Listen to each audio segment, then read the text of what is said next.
네, 병원 이노베이션 연구소장 이영경 박사입니다. 아, 병원 경영에 대한 기본적인 이해를 하기 위해서 병원 경영 MBA라는 코스를 만들어 놓고 한 오프라인에서 한 2주 정도의 2회 정도의 강의를 진행한 바가 있습니다. 부제로서는 30일 패스트 트랙 병원 경영 MBA라는 도서를 발간해서 코로나 이전에 오프라인에서 한 2차 정도 교육을 진행을 해서 어, 강의를 듣는 분들에게 같이 수업을 하면서 사례 중심으로 다양한 병원 경영의 이해를 함께한 시간을 가졌습니다. 이를 기반으로 병원 경영 MBA를 동영상으로 한번 작성을 해봤습니다.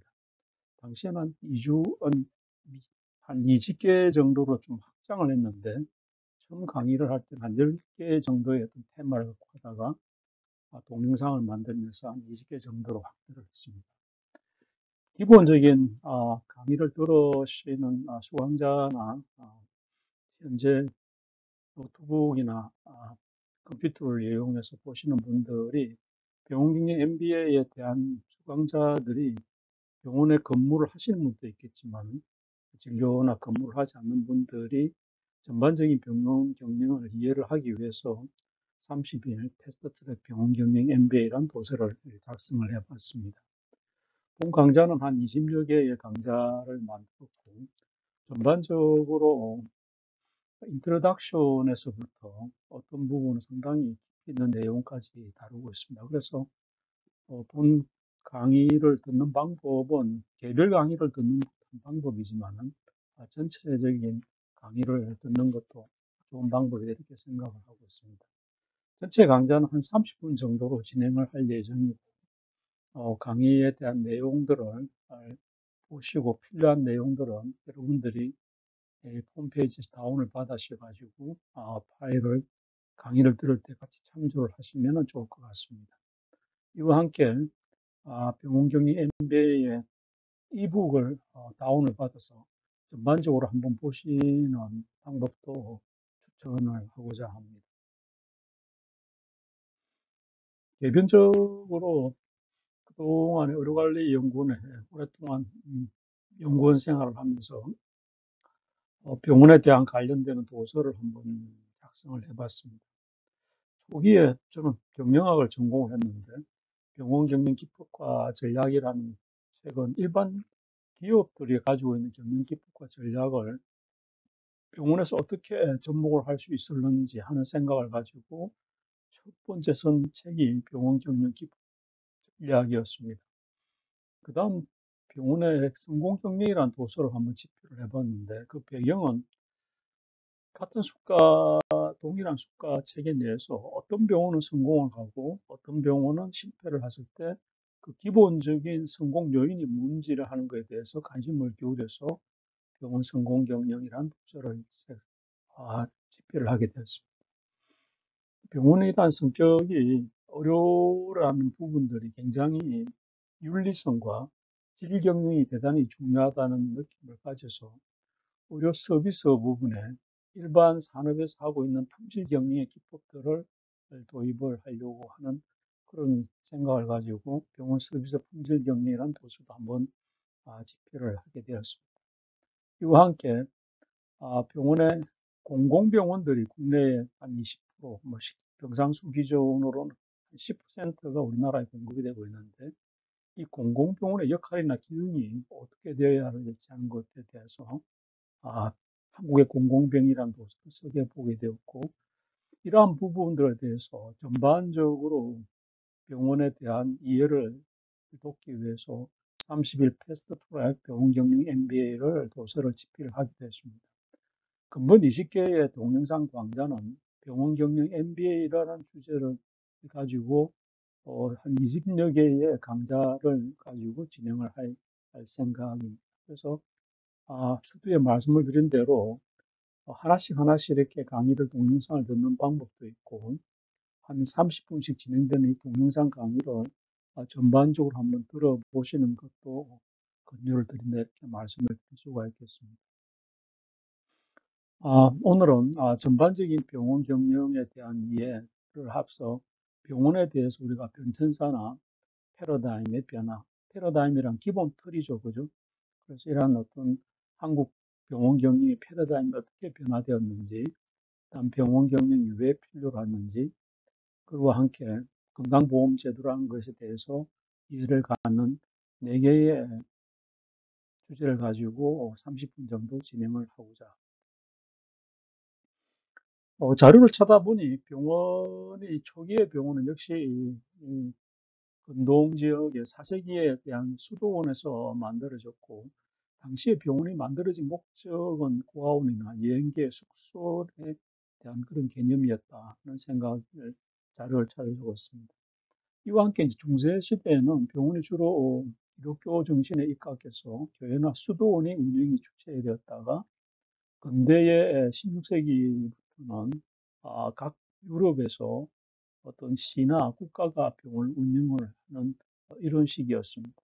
이후에 이제 제국주의 이 국가가 영국이나 프랑스 등은 선교 목적이나 식민지 통치 목적으로 근대 병원들이 이렇게 도입이 된 것으로 확인을 할 수가 있습니다.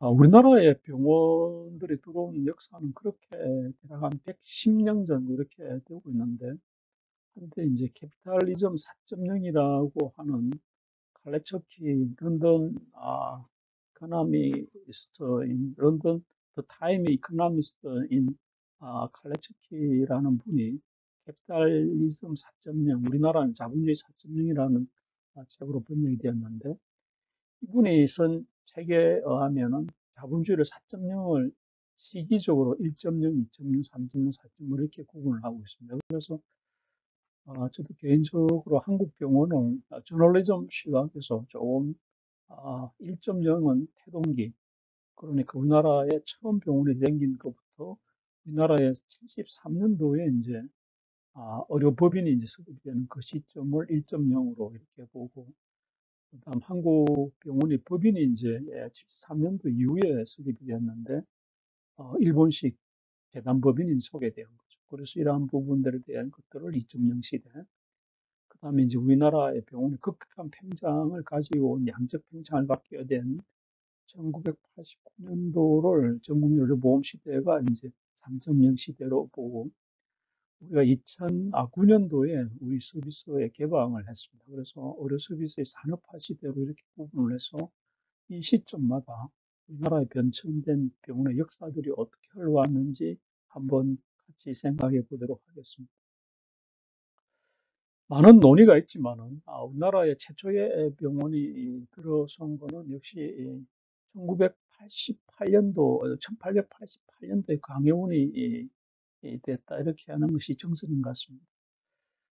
의료 사학자에 의하면은 일본의 병원들이 그네들을 위해서 부산에 이전에도 병원이 있다는 것이 의료 사학자들의 논의가 있는데, 공식적으로 1885년 광해원이 개설된 걸 우리나라의 서구식 병원의 최초로 봅니다. 여긴다 이렇게 볼 수가 있는 게 정설인 것 같습니다. 이 강해원은 한 2주 지난 시점에서 1885년 4월 6일에 명칭이 제중원으로 이렇게 바뀐 것 같습니다. 제중원에 워키피아에 있는 것처럼 한옥식 병원에서 설립이 되었고, 이 부분은 국가에서 만든 조선 정부가 만든 최초의 어떤 교육병원으로 이렇게 판단되어집니다. 이후에 동대문병원, 전주예술병원, 대구 동산병원, 광주 기독병원 이렇게 차례로 개원되었습니다. 이러한 병원들이 개원된 어떤 시점들은 우리나라의 선교 활동과 굉장히 밀접한 연관이 있다고 이렇게 보여집니다. 이 먼저 선교의 루트가 우리나라는 세 개 정도의 루트가 있는데, 하나는 목포에서 전주, 광주로 오는 서해안 루트가 있고, 또 하나는 부산에서 안동으로 올라가는 동해안 루트가 있습니다. 또 하나는 이제 북경에서 오는 평양 루트가 있는데, 그러한 주요 루트들마다 서구식 병원들이 있었다는 걸 우리가 알 수가 있습니다.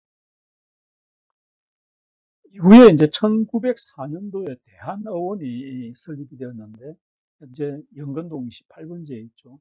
이 부분은 나중에 이제 서울대 병원의 모체가 되었다는 게 정설인 것 같습니다. 향후에 이제 이러한 부분들이 나중에 이제 강혜원과 재중원 이러한 주체를 가지고 뭐 에피소드로 연대와 서울대가 다소 이제 상호 설립의 주체를 가지고 나중에 논의를 하게 되는데, 앞서 보신 것처럼 재중원은 세브란서, 또 그 다음에 이제 1904년도에 설립된 대한의원은 서울대 모체가 됐다는 게 다수의 의견인 것 같습니다.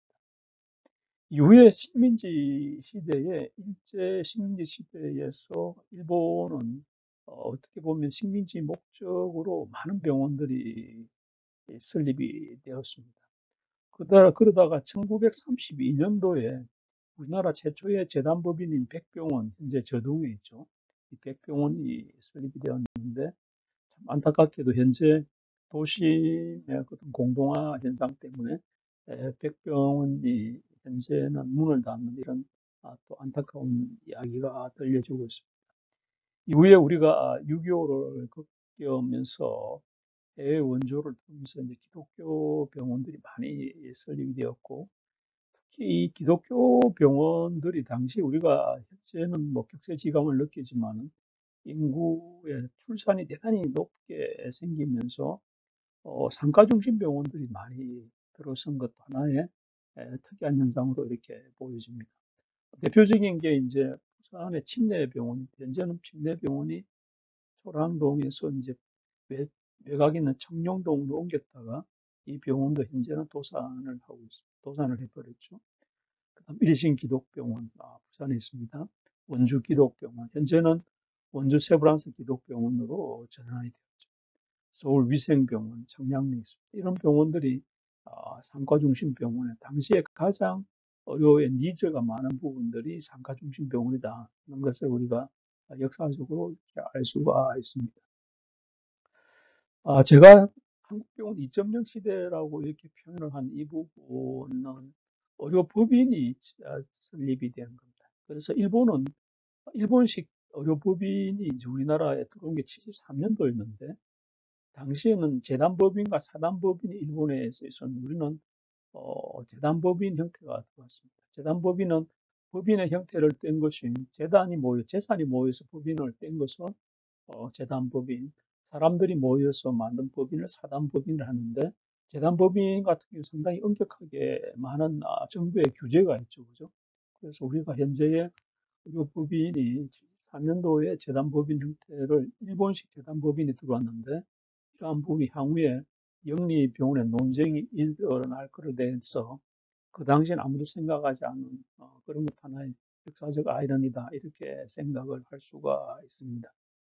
당시에 그 배경을 왜 우리나라 개인 병원이 법인 병원으로 만들게 되었냐면, 병원이 규모가 개인 병원이 커지면서 기득세 등록세를 면제를 해주면서 법인화시키는 이런 인센티브를 하면서 현재 우리가 병원들이 전체 한 공급의 한 20, 30%가 현재 중요한 어떤 허리 역할을 하는 병원, 중견병원 역할을 하고 있다. 이렇게 말씀을 드릴 수가 있겠습니다. 1989년도에 9월 달에 이제 전국민 의료보험 시대가 들어왔습니다.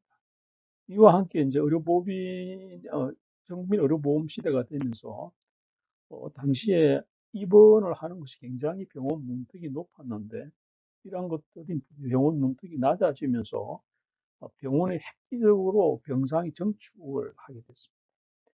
이러면서 이제 우리나라에서 사립대학 병원들이 급격하게 팽창을 하게 된 중요한 동인이 되었죠. 우리가 알고 있는 을지대라든지 백병원에 관련 인제대병원, 한림대병원, 당시에 이러한 민간 병원들이 급격하게 팽창을 하면서 의과대학을 설립을 하게 되는 이 중요한 계기가 의료법인의 시대를 지나서 제 3.0 시대인 전국민 의료보험 시대의 하나의 특이한 현상으로 볼 수가 있는 것 같습니다. 이와 함께 이제 89년도와 90년대에 먼저 아산병원이 하고 서울 삼성병원 둘 다 이제 사회복지법인 산하병원들인데 이 병원들이 들어오면서 기존의 대학 부속 병원들 우리가 말하는 현재 빅4 지금은 빅5라 가지고 이러한 병원들 아산과 삼성이 들어오면서 서울대병원과 세브란스가 양강 구도로 가지고 있는 이 구도가 사강 구도로 가게 되는 의료의 축이 이제 다원화되면서 점차 의료를 공급자 중심에서 소비자 중심으로 그 파워가 도메인이 넘어가는 이러한 시대도 맞게 되었다. 이렇게 이제 말씀을 드릴 수가 있습니다. 현재 서비스라고 보는 시각이 별로 없다가 2010년도에 한국 병원들이 글로벌화 시대를 맞으면서 서비스가 개방 시대를 맞으면서 의료도 개방화되는 시점을 맞게 되었습니다. 현재는 코로나가 되면서 한때 의료가 글로벌 시대가 팽창을 해가다가 코로나의 코비드 19 때문에 상당히 이제 많은 영향을 입었는데 이 시대에부터 우리가 의료 시장의 개방을 하면서 어, 또 다른 논쟁을 그 당시에 일으켰습니다. 의료의 상업화냐, 의료의 산업화냐는 논쟁을 가졌는데 이 어떤 그 이데올로기적인 갈등을 지금도 여전히 우리 의료를 가지고 있는 의료가 가지고 있는 문제다 이렇게 이제 말씀을 드릴 수가 있겠습니다. 이와 함께 하나의 우리의 큰 축을 이루고 있는 의료 공급의 의원인 경우를 한번 살펴보면 의원이 현재 뭐 한 2만여 개까지 이렇게 있는데 치과 병원을 합치면 더 많겠죠. 과거에는 어떤 그 싱글 플레이어 단독 개원 시장이었다가 협업을 하는 개원 시장으로 갔다가 최근에는 다양한 어떤 전문 의사들이 글룹 프랙티스로 하는 이런 어떤 양상으로 가게 되는 양상을 보이고 있는 것 같습니다. 이러한 어떤 흐름들은 시장에서 경쟁력을 갖기 위한 하나의 수단으로 볼 수도 있지만은 유럽이나 어떤 선진국이나 이런 형태에서도 싱글 플레이어에서 멀티플 플레이어로 글로 개원을 하는 이런 추이를 따라가는 것이 아닌가 이렇게 보여집니다. 그와 함께 이제 병원의 경영 패러다임이라는 것은 기본 가치관이라고 우리가 말할 수 있죠. 하나의 어떤 사물을 보는 관점이라고 볼 수가 있는데 기본 틀이라고 이제 말씀을 드릴 수가 있겠습니다. 그래서 기본적으로 우리가 의료를 하나의 어떤 90년도의 중요한 그 경영적 입장에서 보면은 고객 만족, 일반 인더스트리 기업에서 쓰고 있는 커스터머 세티스팩션이라든지 이런 부분들이 도입이 되기 시작을 했고, 그 다음 2000년도에 와가지고 전문병원 또는 이건 하나 이제 경영학에서 이야기할 선택과 집중 뭐 이런 어떤 아, 전략에서 나온 전문화 전략들이 도입을 하게 되었고 2010년 이후에는 점차 우리가 글로벌화 현상을 조금 일으키고 있습니다. 이러한 것들은 밑에 그림에서 보시는 것처럼 과거에는 이제 의료의 공급이 부족한 무풍지대였다가 대학병원들이 들어오면서 동방성장 시대에 왔다가 그다음에 이제 말씀드린 삼성과 아산병원이 시장에 진입을 하면서 강자 생존 시대, 지금은 경영적인 어떤 시각에서 본다면 상당히 컴페티션이 심한 적자 생존 시대다. 뭐 이런 어떤 패러다임 변화가 점차 일어나고 있다. 이렇게 말씀을 드릴 수가 있겠습니다. 병원 경영적인 입장에서 이러한 어떤 경쟁 심화의 원인들은 역시 어, 공급자들이 시장이 많이 침투했다. 즉, 어떤 시장의 가격 경쟁은 우리가 할 수는 없지만은 많은 공급자들이 시장에 들어오면서 치열한 경쟁 관계가 되었다. 이렇게 생각을 합니다. 이와 함께 이제 병원에 있어서 단순 관리가 아닌 매니지먼트, 병원 경영이 필요로 하는 어떤 이런 시점이 되는 것 같습니다. 그래서 과거의 어떤 경영 전략도 물론 점차 세분화돼가는 이런 시장이고 대표적인 경우가 전문 병원들의 등장이라고 볼 수 있겠죠. 그 다음에 공급자의 파워도 뭐 일부 대학병원을 제외한 어떤 수요자, 소비자 중심으로 넘어가는 것 같고, 경영의 마인드도 가게 내부 효율 중심에서 환자나 고객 편리, 고객 편의 위주로 넘어가는 이런 어떤 일반 기업이나 일반 산업에서 일어나는 커스터머 세티스팩션이라고 하는 고객 중심의 의료 경영이 병원 경영의 현상에 일어나고 있다. 이렇게 판단을 하고 있습니다. 이와 함께 이제 상당히 경쟁이 공급이 많고 수요가 적을 때는 늘씬한 경쟁 관계였다가 어떤 지역을 예외로 할 수는 없겠지만은 대부분의 병원들은 상당히 타이트한 경쟁 관계가 되고 있다. 그래서 일부 이제 병원의 경영에 필요성이 생기는 이런 어떤 시장 상황이 만들어지고 있다. 이렇게 말씀을 드릴 수가 있겠습니다. 이와 같은 배경에는 역시 우리나라의 병상 공급이 지나치게 높기 때문에 그렇다고 말씀을 드릴 수가 있고, 인구 1000명당, 우리가 인구 1000명당 병상 수가 한 7개, 지금 8개 가까이 올라가는데, 이 부분은 OECD에 비해서 굉장히 우리가 높은 어떤 수준입니다. 그래서 이와 함께 병상이 점차 증가를 하고, 병상의 환자들에 대한 어떤 재원 수는 단축되기 때문에 병상의 가동률이 대략 한 70%밖에 안 되는 게 아주 치열한 경쟁 관계에 있고, 병상 공급이 늘어나면서 병상 가동률이 떨어진다는 것은 경영적 입장에서 고려를 한다면은 상당히 병원의 경영의 효율성이 필요로 하는 어떤 이런 니즈가 있다. 이렇게 이제 말씀을 드릴 수가 있겠습니다. 그래서 아까 말씀을 드린 대로 우리 시장의 병원 격리의 필요성들을 다시 한번 살펴보면은 큰 어떤 변수가 인구의 고령화 변수.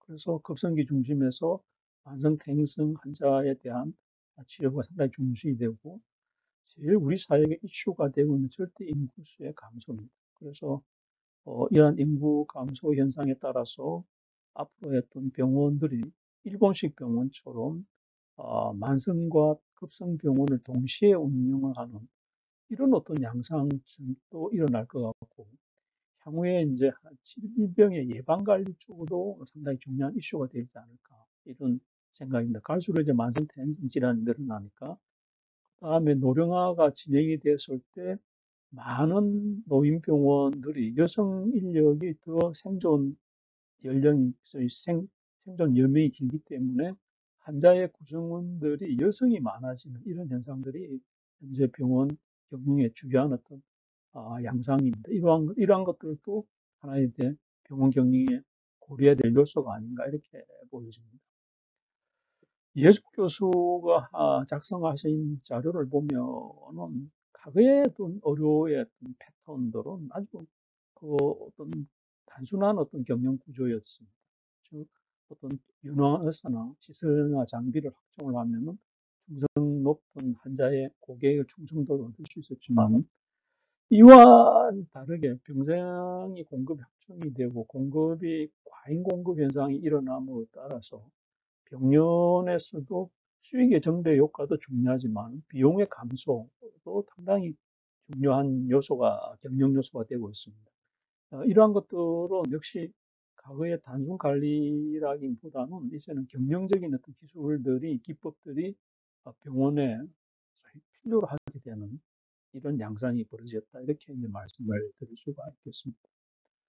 그래서 우리가 미국식 경영을 따라가지는 않겠지만은 미국은 아시는 것처럼 한 16%가 매니저먼트, 그러니까 저희 말하는 경영의 영리병원을 가지고 있습니다. 그래서 이러한 것들이 패러다임이 보면은 질환 현상이라든지 외래 중심의 병원, 적정 진료에 대한 이러한 어떤 문제들이 많이 이제 논의가 되고 있는 것 같습니다. 이러한 것들이 역시 우리나라에서 향후에도 일어날 수 있는 이러한 요소들입니다. 그래서 환자들을 관리를 하는데 점차 제3의 파트인 정부와 개입을 하는 부분도 보시는 것처럼 질 향상 관리를 계속 압력을 넣고 있고, 이와 함께 여러 가지 문제들이 성과에 대한 문제, 그러니까 어떤 투입된 efficiency를 투입된 자원을 efficiency를 대단히 중요시하는 성과의 문제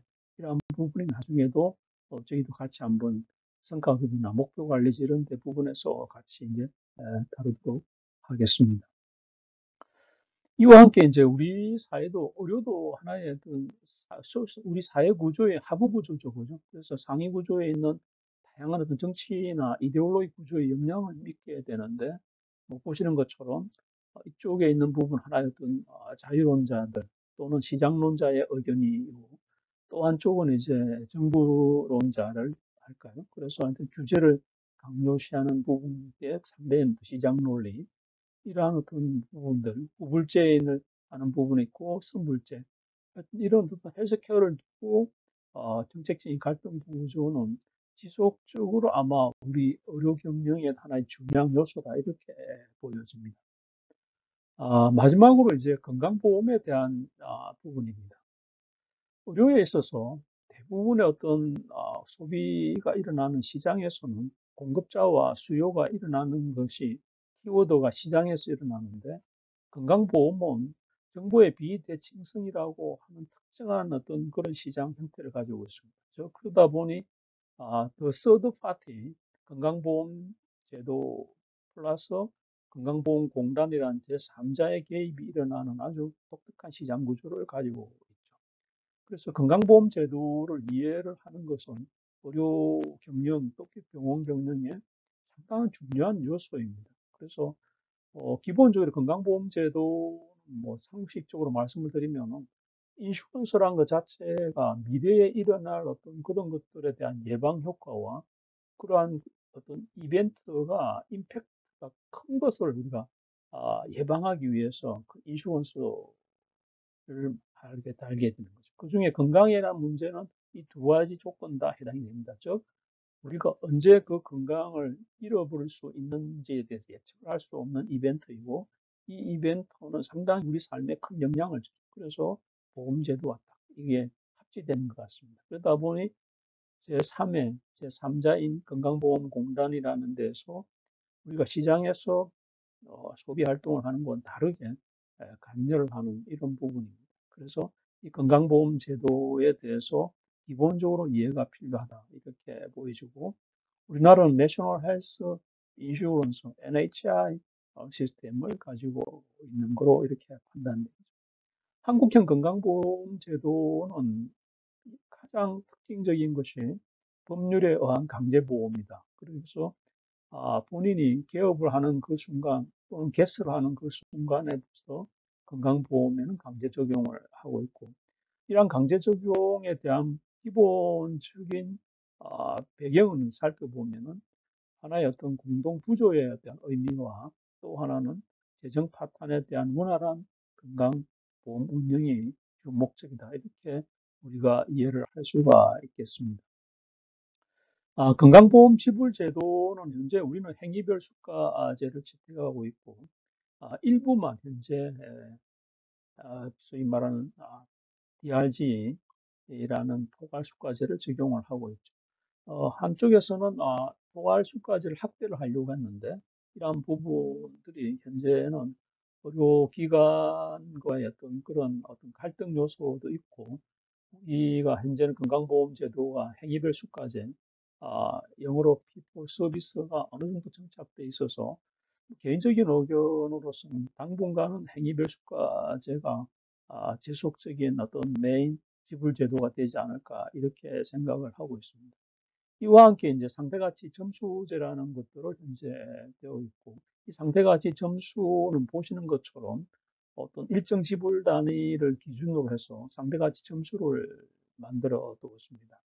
이 3대 가치 점수라는 것은 현재 한 5.8개의 상대 가치 점수를 만들었는데, 이러한 것은 자원의 투입량과 진료 비용, 의사의 그 업무량, 또 위험도 이런 것들을 가중을 만들어서 5,800까지의 상대 가치 점수를 만들고, 이와 함께 이러한 것들의 서비스의 가격으로 매겨지는 상대 가치 점수의 어떤 가격 점당 한 환산지수라는 제도를 컨버터를 할 수 있게 그런 것들을 가지고 있는데 이것은 환산지수는 매년 5월 30일 날 공급자인 뭐 의원, 병원, 치과, 한방, 약국, 조산사 이러한 공동자들의 대표들이 건강보험공단과 체결을 하고 있습니다.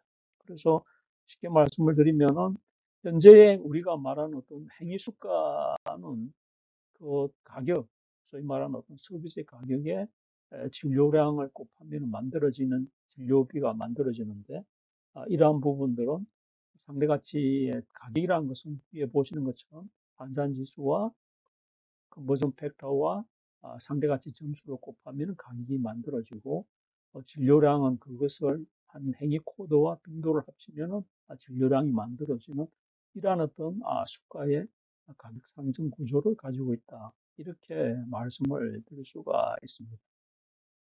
보시는 가격 상대의 점수는 공급자와 임상 전문가들의 패널들이 만들어 가지고 다양한 어떤 상대가치 적정 비용을 만들고 있고 이러한 것들은 기본적인 가격이나 위험도 업무량도를 해서 매년 상대가치의 기본적인 구조를 가지고 있습니다.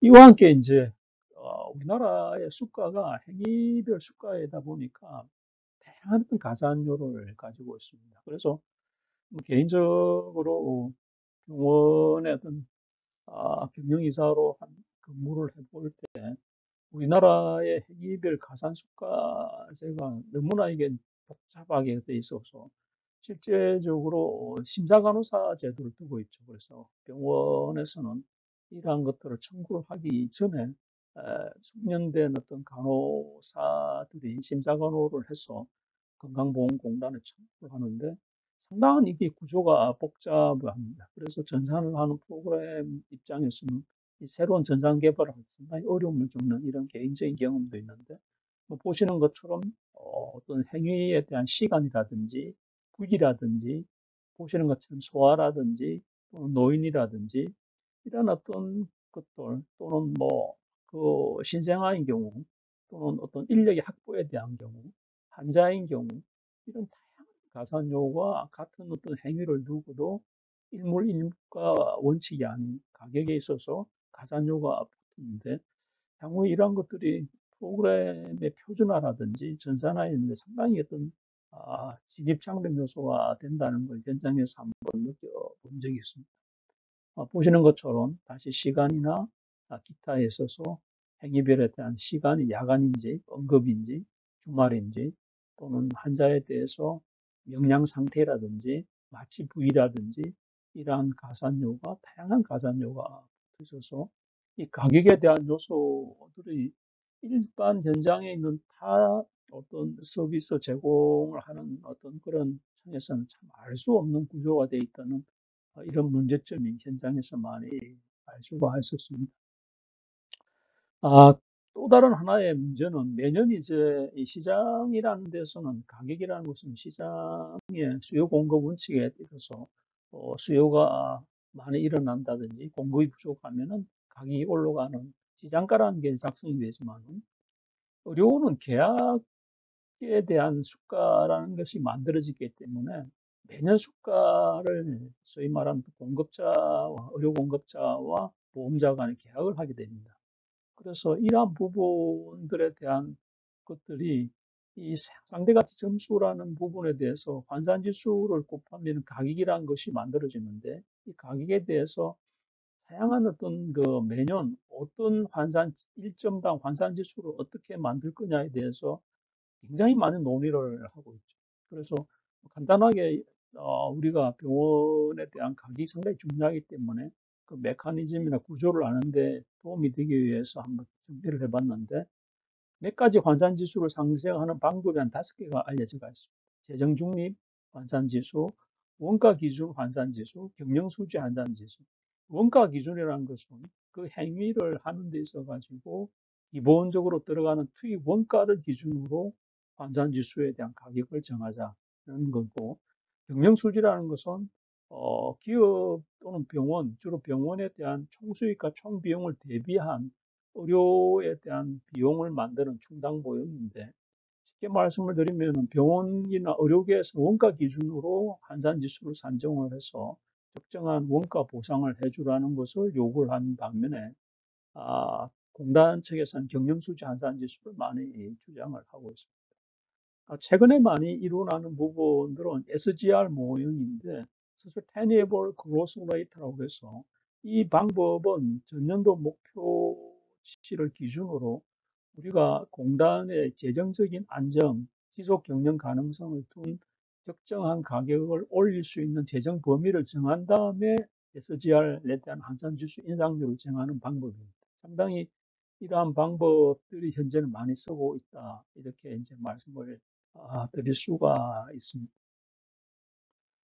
참고로 매년 점수에 대해서 환산지수의 증가율은 대략 1%에서 한 1.8%, 1.9%이 정도 수준이었고, 평균으로 따지면은 대략 한 2% 정도 이렇게 매년 평균 조정률 인상이 되고 있는 거로 볼 수가 있고, 이 부분들은 쉽게 의료의 전체 가격의 환산지수 조정률이 인상률이 되는 것이 아니라 행위 부분에 되는 부분이다. 이렇게 말씀을 드릴 수가 있고, 점수당 가격이 보면은 어원이 제일 높은 이런 실정입니다. 그래서 이러한 어떤 한산지수에 일몰일가 원칙이 적용되지 않는 이론적 모순도 발생을 할 수 있고, 어원이 동일한 진료 행위를 했을 때 높게 되는 이 현상으로 말미해서 시장 내에서는 개원의 rush 바람이 부는 현상도 이러한 가격에서 일어난 하나의 특이한 현상이다. 이렇게 유추가 되고 있습니다.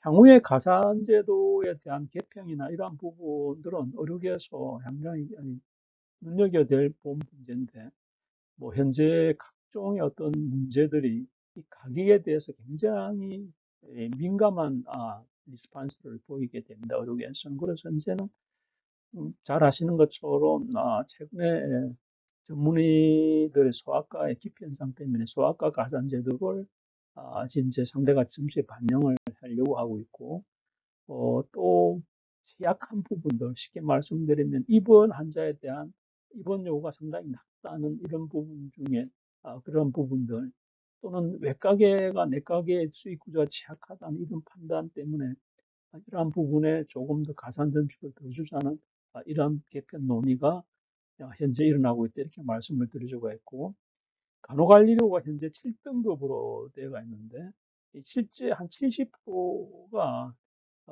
미신고를 합니다. 등급을 맞출 수가 없다 보니까 현재는 이러한 부분에 대해서 제도적인 개선을 하는 방법은 간호관리료를 차등을 7등급을 한번 재조정을 하자는 부분들이 향후에 이 가격을 둔 중요한 논의편이다. 이렇게 이제 말씀을 드릴 수가 있겠습니다. 근본 시간까지는 의료의 전반적인 병원 경영의 이해를 하기 위한 제도나 병원에 대한 부분들을 도입을 했습니다. 네, 감사합니다.